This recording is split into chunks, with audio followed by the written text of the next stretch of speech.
Hello, everybody, and welcome again to Weekly Inspiration. What a story in this weekly portion. We talk about two brothers, to remind you. One of them want to kill his brother, which he claimed he stole the blessing for him, to remind me, remind everybody, he didn't stole the blessing, because the blessing truly belonged to Jacob. Because if you look at the contract, I'm not a lawyer, but if you look at the contract between Esau and Jacob after the soup is he won the birthright. But jealousy is jealousy. That's the way jealousy go forever. And even if it's between two brothers, unfortunately, so Esau back, he want to kill Jacob. Now let's look at the campaign from Jacob's point of view. From Jacob's point of view, Jacob is basically working for the most evil, dangerous man in the world. And he worked there for 20 years. He has two wives, two concubines, 11 kids, and one on the way. And he's living. Last week, Lavan is chasing him. They make peace. They shake hands. Everybody is okay. They continue on their journey. Now, Jacob is asked to deal with his brother who tried to kill him. Let's think about it. I mean, in our generation, in our time, avoiding it's a style. Avoiding become the way to deal with everything. You avoid it, and tomorrow will be okay. You talk to Israeli people, they will say to you, "Yeh tov." It's going to be okay. Don't worry about it. No, it's not going to be okay. Be okay. Why? You got to do something about it. Jacob is teaching us a great lesson. You have to deal with your enemy. You have to deal with the situation. But you have to find the balance. You can kill your enemy, and you cannot say it's going to be okay. You got to find out. You cannot get divorced because you don't get along with your husband or your wife, but in the same time, you cannot just sit there and get abused. You have to do something about your life. You cannot avoid the problem. That's what this portion is about. We have an issue, we have a problem, we need to deal with it. We cannot just avoid it. And that's Jacob's lesson to us. Let's understand it deeper. What is Jacob actually doing? Jacob basically using his, maybe I should call it the PR campaign he has, and he makes sure that Esau will get his Twitter that is have been 20 years with the most evil person in the world, and he made it. Of course, when Esau listened to it, it's scary a little bit. You are dealing with a person who survived a task that no other human ever survived, and he's your brother that you want to kill, and he's about to meet with you. Now you start thinking again, do I want to go to war with a guy like that? Not sure. They're meeting each other. What do you think Jacob is doing as he meets with him?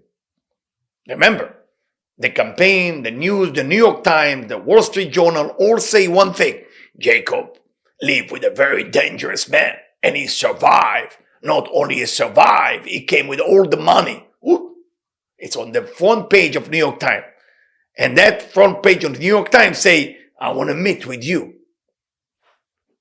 Now you want to kill him, but at that point, maybe I don't want to kill him. Maybe just talking, maybe just breakfast.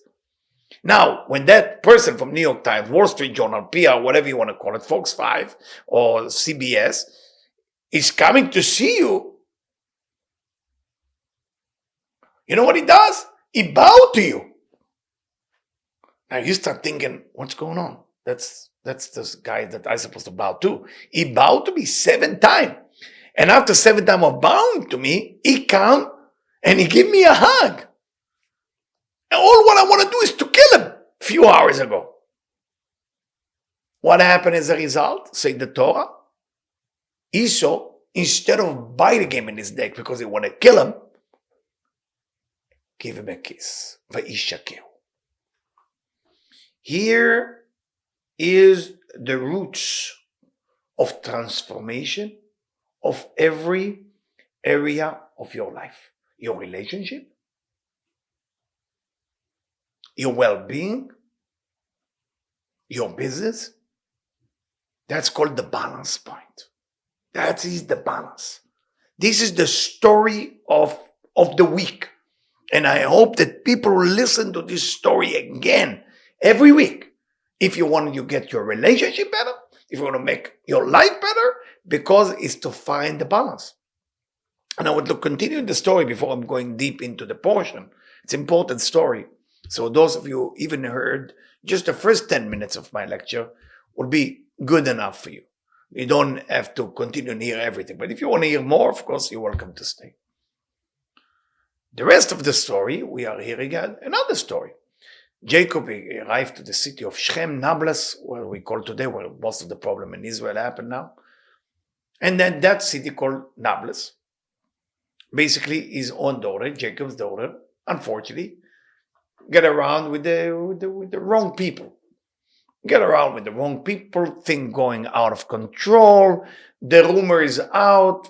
The two brothers of Dinah, that's her name, which is 3 of them are Jacob's children.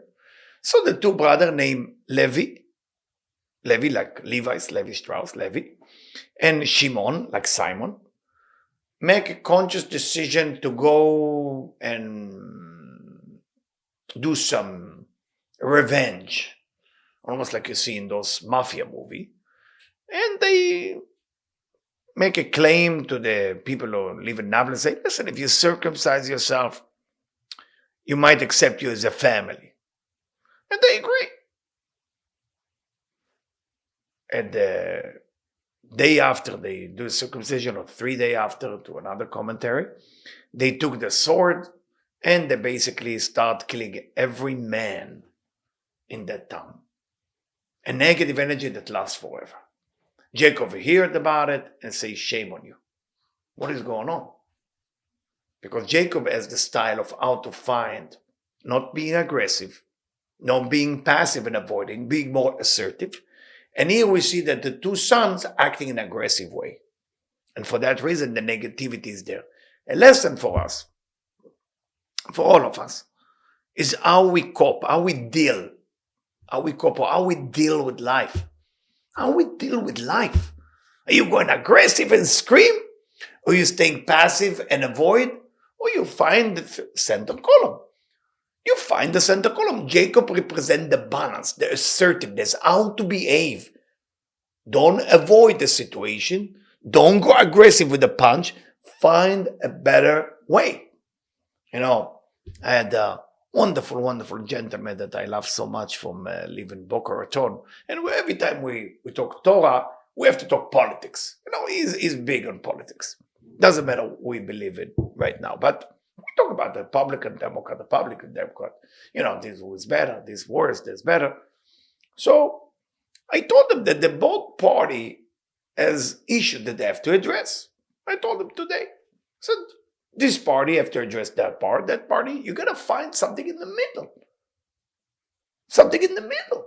Once you find something in the middle that address both parties need to address, it's going to work. Because that's been caring about the people. When you care about the people, you really truly care about the people, like Jacob cared for Esau. Jacob has enough power, enough blessing from his father to not care about Esau. But he wants to deal with it. The 2 sons want to deal with it, but the way they dealt with it was in a way that they win and the other person lose. That's not a win, guys. Win mean everybody win. Win mean everybody win. And if you are the only one who win, you lost. Let's say you and your husband, you and your children, you somehow manipulate your kids to do whatever you want them to do. You won. Whoa, genius. Blah. Everybody tell you, oh my God, how did you do that? And you get the compliment. Then you go, blah, blah, blah, blah, blah. But in the other day, did you really win? Look at a 20 years period. You don't win. Win has to be center column. Balance. And that's a tough one. It's very difficult to be balanced. It's very easy to take one way or another. You see, sometimes parents or husband and wife have an argument.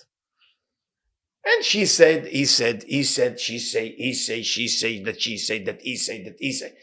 Never going to end. But balance will be, okay, how do I get out of the conversation that both parties win? Now we talk about love. True love comes from a place that you're presenting both columns. if you look at the two sides of the light bulb, if I put the minus and the plus, everybody knows that of the wire of electricity together, it's going to create explosion, shortcut. It's not going to work, right? This is your opinion. It's plus. The other person is minus. Not minus is negative. Minus is plus. If you put them together, it's not, but if you put a resistor, I think that's what they call it in electronic. You put like a resistant, you put like a filament between the two sides, then you have light. What is that resistant? It's a tough thing to do, my friend. I'm going to resist what I'm going to say. I'm going to hold it. I'm not going to tell you everything. I'm not going to tell you. It's like a wife just give birth after two babies, one after another. And she asked her husband, do you think my body went back to what it was before? Now, if the husband say yes, and it's not so, he's lying. If the husband say no, it looked terrible. Now, he's in between a call of right and left. Which way you choose? That's all the situation I'm talking about. I'm not going to give you the answer. I'm not going to get involved in politics between husband and wife, okay? Make sure I say that. So, this week portion has within it a way to bring balance into our life. And if we are not capable to bring that balance, my friend, then chaos would be unfortunately, chaos would be a part of how it looks like right now, of everywhere we go, unfortunately. Because once there is an agenda to receive, everybody want to take. And everybody want to win. Everybody want to be right. Chaos. And chaos says no order. When you bring too much order, you remove creativity from the horizon. If you put your kids into perfect order, then they have no creativity. If you give them too much creativity, then there is no order. Balance between the two. Okay, the same thing with the relationship between spiritual leader to business people.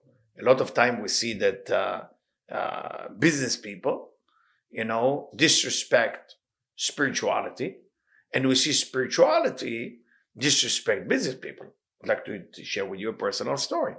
I was sitting in my office. We used to live in Boca Raton, Florida. And I hear some noise in the parking lot. My office was a corner office, beautiful. You can see the window, everything outside. I see a car coming into the parking lot there. And I see this guy come with the convertible Lamborghini. And that's my next meeting. So I see the guy come out, and he has a gold watch with diamond and the boots and necklace. He's coming to meet Eliyahu. So to be honest with you, I'm looking through the window. I have to tell you that. And I'm start judging him. I say, why am I meeting with a guy who drives Lamborghini, convertible, gold all over his body? He's not into spirituality. What is our connection here? I'm all about spirituality, letting go, forgiveness. This guy's all about getting. And I'm judging him. I am judging the guy. So he's sitting in my office. He takes the big couch there and he put his leg. Like, it's getting worse, right? It's getting worse. Tell me all about all these girls, the young girls he get, and physical. And I'm sitting there and I said, Hashem, God, what is my test? There is a test going on for me. And I didn't know. But the guy name is Johnny. He's allowed me to use his name. And Johnny, looking at me, and he say, Rabbi. Didn't even call me Rabbi, he called me Eliyahu. He said, Eliyahu, are you judging me? He caught me. And I said, actually, I do. He smiled, he wasn't angry, so he said to me, you judge me because I have a fancy car and gold watch and all this and that, and you said, somebody so fancy like me would never get spirituality because I'm close-minded, I'm all about money. That's what he's telling me. I said, yes. And he said to me, you need to be more open. That happened exactly, I will tell you when it happened. It happened around 18 years ago. He said to me, you should be more open. because you never know the person in front of you. Somebody can be very poor and not even penny in his pocket and is not spiritual. Somebody will be a billionaire and is more spiritual than a poor person. You got to know people. And I thank him for that. I said, Johnny, thank you so much. You woke me up. You woke me up. You know, I really enjoy saving people from the street and all this. I was dealing with the rehab at that time. I was volunteering in the rehab and help as many people I could help. And he said, listen, without us, he told me, he said, it sounds like ego. You need my money. He said to me, you need my money to build your place. You want to buy a toy, you need my money. Is that not a spiritual act? If I let go of $100,000 that I can use for vacation, the fancy place, and give you to buy the most fancy Torah. So you're right. So mezuzot cost money to make. I pay for that. So here you go. I can turn physical into spiritual, and that's the balance, my friend. I thank him, and I asked him if he can become my mentor at that day. And he said, yes, I'm going to help you, and I'm going to guide you out to turn your place, not just spirituality, to understand the business idea, and that both ideas together can work. The section in the Zohar of this parasha talk about balance between the two. We're getting into the meaning of the parasha according to the Zohar. Debbie will read the English first. You're going to read about 3 verses, and then I'm going to jump into the subject. Please, Deb. Rabbi Shimon opened the discussion with the verse, "As the appearance of the bow that is in the cloud in the day of rain, so was the appearance of the brightness round about. This was the appearance of the likeness of the glory of Hashem. And when I saw it, I fell upon my face." We have already studied this verse, yet come and behold. It is written, "And there hath not arisen a prophet in Israel, such as Moses." What differs Moses from the rest of the prophets in the world? Moses looked in the illuminating mirror, Zeir Anpin, and the rest of the prophets looked only in a mirror that was not illuminating, the Nukva. Moses heard the prophecy, stood on his legs, and his strength grew. He knew things for certain, as it is written, manifestly and not in dark speeches. The rest of the prophets fell on their faces during prophecy, and their strength weakened. They could not fully clarify the matter, since it is written, because he touched the hollow of Jacob's thigh, and he limped upon his thigh. This is so because the prophecy is from Netzach and Hod of Zeir Anpin, which are the 2 thighs, and since the thigh was scathed, their prophecy was therefore not sufficiently lucid. And all these prophets could not perceive what the Creator was going to do to Esau, except for Prophet Obadiah, who was a proselyte who came from the side of Esau. He thoroughly understood in the matter of Esau, and his strength did not fade, as it is written in the book Obadiah. And the strength of the rest of the prophets faded, and they could not stand and perceive matters properly and thoroughly. This is so because he touched the hollow of Jacob's thigh, even in the sinew of the thigh vein, which took and sucked out all of the thigh's strength. This is why the strength of the thigh was broken, and he remains limped upon his thigh, since all the prophets of the world could not attain and endure it. So what we just read, what Debbie just read from the Zohar, it's so amazing, it's so beautiful. Rabbi Shimon has revealed something to us. The prophet Moses, nobody ever reached to that level of prophecy. It doesn't matter whoever you think you are. Moses reaching the Aspaklaria Meira, meaning the mirror that shine, not the mirror that reflect, what we call the Ducha versus the Nukva. And all the other prophet could not stand like Moses while he is connecting to the Creator. They fell apart. They fell from their feet, and it's called Vayiplu al Pneim. They fell on their face, and then the prophecy happened. You also mentioned Obadiah, the prophet who converted, and because of that, he could actually prophesy on the future of what's going to happen in the nation of Esau, the Esau. But we need to understand, how is that connect to the whole idea of Yaakov? So the Zohar is bringing it up, that basically when the angel of Esau, which is Sam, attack Jacob, he attack him in his leg. Of course, the question been raised, why he attack him in his leg? Why he doesn't attack him in his arm? Why he doesn't attack him in his chest? There's other area to attack him, he just attack him in his leg. And what is the significance of the leg? What is the leg? We know that if you go a little bit deeper with Kabbalah, that the leg represents Netzach Ve'od. Netzach Ve'od is the prophecy. The prophecy comes from Netzach Ve'od, like when you remember Shmuel HaNavi. Shmuel HaNavi was, when he killed Amalek, he said, Netzach Israel lo yishaker. He used the word Netzach. When he talk about the prophet in the time of Hanukkah, he's talk about Hod, Odo Halai, the Odo Afar Halai Kemashchit. So all the time Netzach ve'od is the prophecy. Is the whole idea of the prophecy come from Netzach ve'od. So what does that mean when the angels of Esau, the evil force that exists in the world, attack Yaakov exactly in his leg? We need to fully understand it. So let's continue. Debbie will read the next 3 verses again. When one who studies Torah has none to support him, none to toss money for produce into his pocket, to strengthen him, this is why the Torah is forgotten in every generation. The strength of the Torah wanes further every day. For those who engage in the Torah have not what to rely on. As it is written, he limped upon his thigh. They do not give strength and support to the disciples of the wise so they can engage in Torah. For this reason, the evil malchut strengthens every day. How much has this sin caused? And because the Torah, which is Zelanpin, has no one to properly support her, the supports of Zelanpin, Netzach, and Hod Zelanpin grew weak, and they caused the one without shins and legs, which is the primordial serpent, to stand over them. And the Lord God said, Upon thy belly shalt thou walk, since his supports were broken and his legs chopped off, and he has nothing to stand on.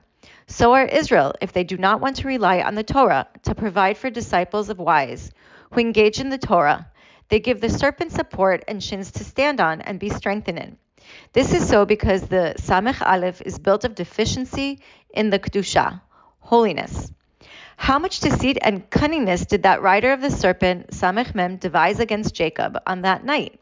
It is because he knew, as it is written, the voice is the voice of Jacob, but the hands are the hands of Esau. For if the voice of Jacob, the voice of Torah, ceases, then the strength is given to the hands of Esau. Hence he looked to all sides to harm Jacob and to cease the voice of Torah. But he saw him strong in every way. He saw the arms, Chesed and Gvurah, called Abraham and Isaac, which are strong. He saw the body Jacob, who unites the 2 arms and strengthens between them. And saw the power of his Torah, that he was powerful in every way. Then he saw that he prevailed not against him. What did he do? He promptly touched the hollow of his thigh, the supports of the Torah. He schemed against him. He said that since the supports of the Torah were broken, the Torah will promptly become unable to strengthen further. And then what their father said, the voice is the voice of Jacob, but the hands are the hands of Esau, will come true. And also, when thou shalt break loose, that thou shalt shake his yoke from off thy neck. So, this first section, we just finished the first section of our lecture tonight. I mean, if we think about it, what is it saying here? It's a huge revelation. The snake has no leg. Tiferet, the part of Yaakov, is in the chest. The 2 leg was attacked by the snake. The snake now is attacking the leg of Yaakov. What is the leg of Yaakov? It's called Tomche Torah.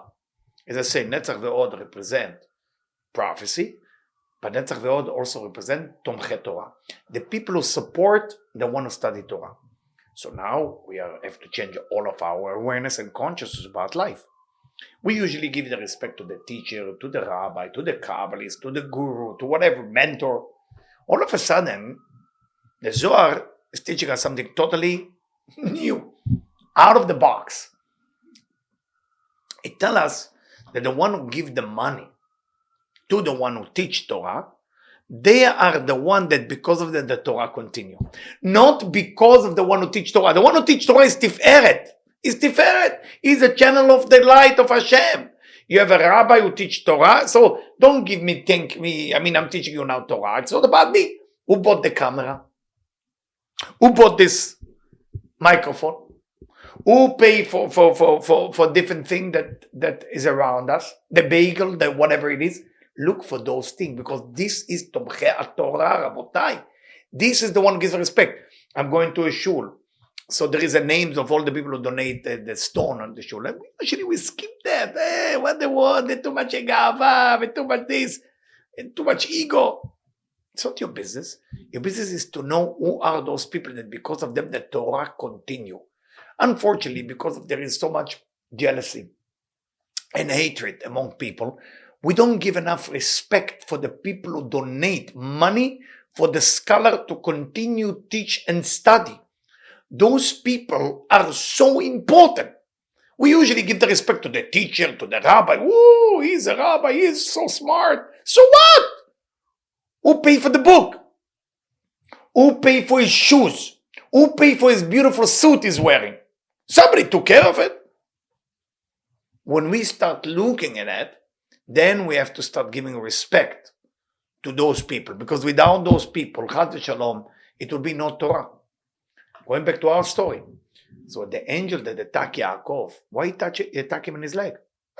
Better punch him in his arm. Tell us the Zohar. No, he cannot. Because the arm, right arm, Avraham. Left arm, Yitzchak. He can win. Middle, the heart, who does it belong to? Yaakov. He couldn't go anywhere. So I said, what I'm going to attack? I'm going to attack the one who support him. If I find the one who support him, it will be no more Torah, Chas v'Shalom. So you go after the leg, just Tomchei Torah. You want to support the Torah. Look at the snake. One creature. I know you believe a worm also have no leg, but the one creature that it's called Al Gechoncha Telech, one creature that Hashem punished, you're going to walk on your belly, is the snake. So if you don't take care of the people, which called Tomchei Torah, the one who support the Torah to continue, then you grow leg to the snake. Be careful. From this point on, I have to commit bli neder, and you have to commit bli neder, that you start giving respect for the people that because of them things are happening. They don't get enough respect. Sometimes because the rabbi enjoy getting the pride and the respect. And sometimes it's because people are jealous that there is somebody who pay for the chair of the rabbi, somebody who pay for the table of the rabbi, somebody who pay for the Torah for the rabbi, somebody who pay for the house of the rabbi. People get jealous. But without that individual or those people, there is nothing that exists. Those are the people who keep the Torah alive. Those are the people that because of them, we're staying alive and above water. Start giving them respect. If there is a message in this week parashah, for me at least, is we have to do that. Now the question is, why we don't do that? That's another question. Let's take me to another section of the Zohar. It's in Sulam Tet Zayin. It's in Zohar Sulam Tet Zayin. It's called Vayishlach Yaakov Malachim. In that section, we will start to understand why we are not capable to give enough respect to the people, like the story I told you about Boca Raton with the guy with Lamborghini. Why I couldn't respect him? Am I jealous? Am I think why he has Lamborghini and I don't? Why? Sometimes it's, preconceived notion of humanity. If somebody come with a coat, $5,000 and ask him for $2 charity, you will not give him. Very simple. You're not going to give him. Very, very simple. It reminds me of a story. People said that they like Midrash. So there is a story. Nobody knows what the story is about. And even if they hint a message what the story is about, I prefer not to say names. But it's a story about a great rabbi and a gentleman. I'm going to make the story short. And the story goes like this. I heard it from Rabbi Karlibach. I read it in the book of Rabbi Karlibach. Didn't hear it directly from him. The story goes that the rabbi is sitting to study and he had a knock on the door and he see a beggar coming into his office. He look at the beggar and he recognized the beggar. He say, "Hey, my friend, I know you. What happened to you?"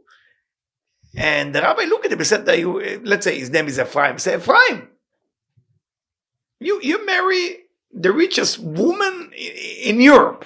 How did you become a beggar?" He said, "Well, things didn't work out. It's not easy."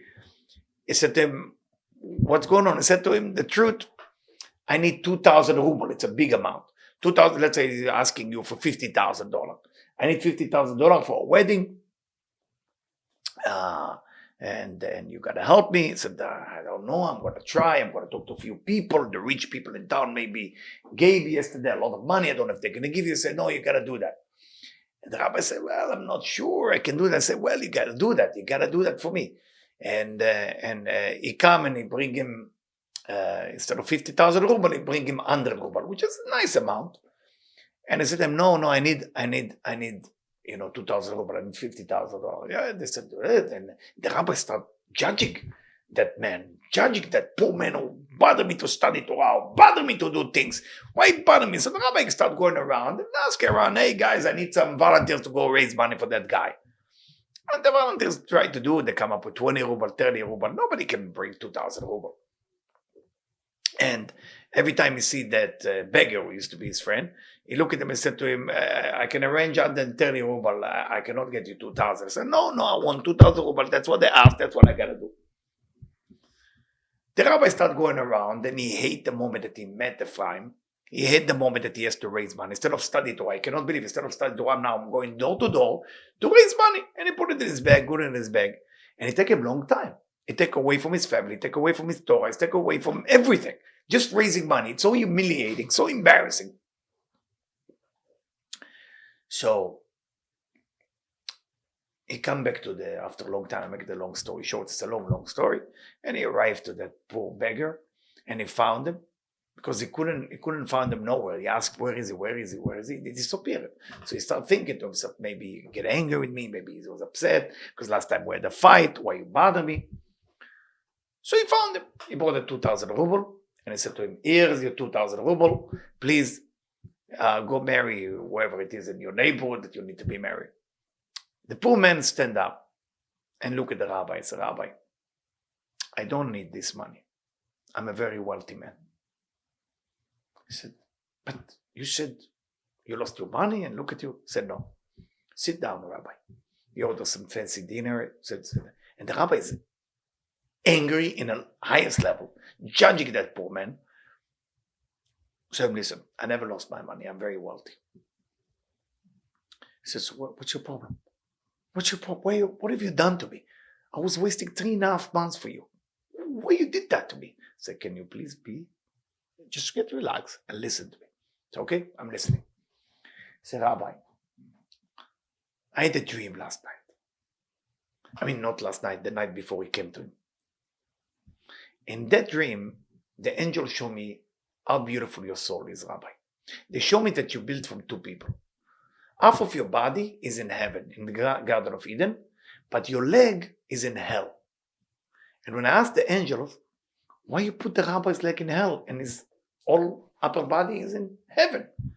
And they told me because this rabbi never actually used his leg to do a mitzvah. He never used his leg to do good things. He only used his brain, Torah, he used his ears, he used his hand for tefillin, he used everything.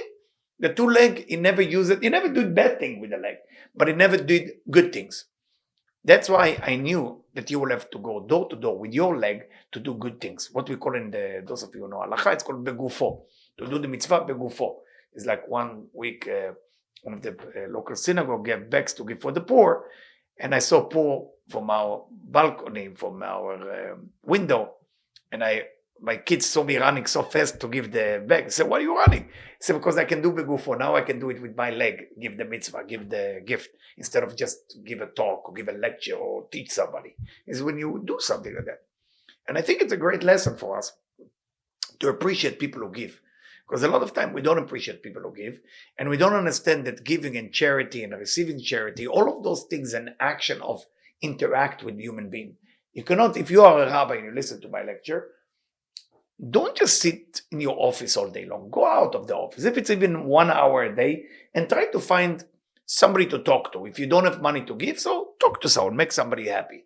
Yesterday, my wife and me, we took a walk. We new into Manhattan, so we learned some streets, some new stuff. And we saw something that for both of us looked incredible. We saw a lady who bought a lunch for a beggar. She arranged his stuff next to a table and chair, and she put the food next to him. So he was looking bad and smelled really bad. So she put her chair a little bit far away from him, and she kept him have conversation with him while she bought him the food. How nice it is. How nice it is. She did it herself. She did it herself with all her fancy clothes and everything. She's sitting there, don't care what people think, who she's sitting with for lunch. And it's just amazing. We got to do it more often. Do good action with your leg. Now, why we don't do those good action with the leg? Because a lot of the time we're lazy. A lot of the time we don't believe that it's our merit to do the good. We don't do a favor to nobody. The person who need us doing favor to us that he need us, it give us a chance to share, it give us a chance to love, it give us a chance to forgive, it give us a chance. It's a chance. It's like last week I heard from Rabbi Mizrahi in Safra, beautiful story. He said, What happened if Rachel will not give up her own husband, Yaakov, to Leah? She will just, is my husband. They will end up lonely with no kids, with nothing. Because the only reason she had kids is because she let go of her husband to Leah, and Hashem remember, Vayizkor Hashem et Rachel. God remember what she did, like she went out of her ego. The question is, how can we be like Rachel? How can we be like the rabbi? How can we get out of that comfort zone? So Debbie will read now a Zohar, and we take it from there. Let's read 3 verses, okay?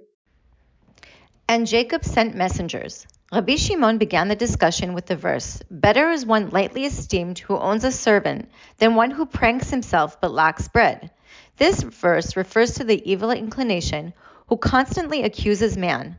The evil inclination causes man to become haughty and proud, encouraging man to curl his hair until the evil inclination towers over him and drags him to Gehinnom.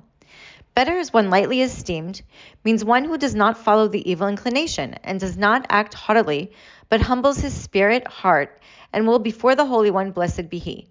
Then the evil inclination becomes his servant, as it cannot control him. On the contrary, the person controls it, as it is written, "Yet you may rule over him." Then one who pranks himself is, as we said, that he puts on airs, curls his hair, and acts haughtily, but lacks bread. This means a lack of faith, as it is written, to offer the bread of his Elohim. And the bread of their Elohim they do offer. Bread is the Shekhinah in both verses. Faith is the Shekhinah, so lacking bread means lacking faith. So here we found a great discovery. Lacking of faith, lacking of emunah, lacking of belief, lacking of certainty come from ego. Ego give birth for you not to believe not in yourself, not in God, and not in others. That's what the ego. So when you find people who don't believe in nobody, don't trust nobody, it's because they have ego. What is ego? Is ani vekochi ve'atzmi. Me and my power and myself. This is what the ego does. So why am I bringing it here? If we not capable, okay? If we're not capable to get into places where we control our gava, then even the good things we do, not the bad thing, the good things we do, is actually make the inner evil power within us, what we call the evil inclination, way stronger than what it was before. This is the Havana. And as you can see, after Yaakov get out of Shechem, of Nablas, after what Shimon and Levi did, he said to him, "Asiru kol elokei nechar asher betorechem." Remove all the evil God that within you, not with you, within you. And tell us the Tiferet Shlomo, meaning remove all the negativity that you accumulate by doing the right thing. A lot of time before you're doing the right thing, you have ego. You want to tell your wife what's wrong with her? You're right about it. But you have ego before? You want to tell her wrong with your husband? You're right. But you have ego? You want to tell her what's wrong with the kids? A lot of time when people marry a woman or marry a husband or have kids, they feel they have the right to talk to them as they wish. We don't have the right to talk to the husband or the wife or the kids as we wish because they are my kids, because they are my wife, or he's my husband. No.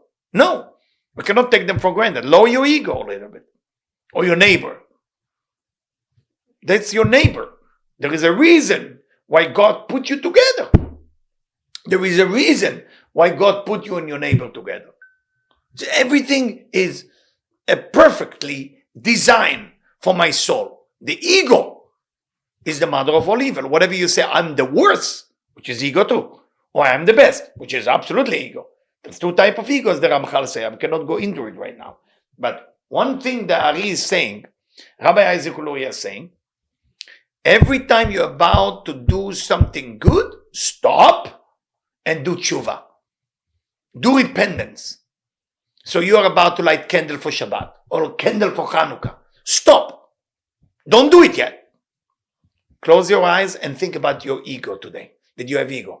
Ask for forgiveness for the ego. Ask for forgiveness for hurting people. Then go and light the candle. Then go and bake the challah. Then go and study Torah. Because if you go and study Torah without doing the tshuva, without doing all what I say before, then the light that revealed from that candle, the light revealed from that challah, the light that revealed from that charity, go directly to the dark side. And that's the dangers of doing it. And I'm reading it directly from the Ari, those of you who want to know. It say, אמר אלוקים, מה לך לספר חוקת דת? כי כל המעשים טובים שאדם עושה, ועוד רשע, by the way, I'm reading from ספר הליקוטים, עמוד תל"ד, in תהילים, it say all the good doing that a person is doing, תורה שלומד, everything wonderful that he does, אלא אדרבה מוסיף כוח בקליפה, is making the קליפה, making the dark force stronger. שאתה מכניס דברי קדושה בתוך הקליפה. If you don't do tshuva, if you don't work on yourself, where is my ego? What do I need to change? What is a mature person? Some people ask me, what is a mature person? Person who's recognized what's wrong with them. If you don't see what's wrong with you, you're a baby. When you see what's wrong with you, you're mature. How do we know that? The diapers. Very simple. If you have children, the diapers concept. When the child knows that something going on in the diaper is no good, mature. But in the beginning, smell bad for everybody, look bad to everybody, well, the babies can eat while you're changing his diaper. No big deal. It's called שורש הכרת הרע according to Rabbi Yehuda Ashlag.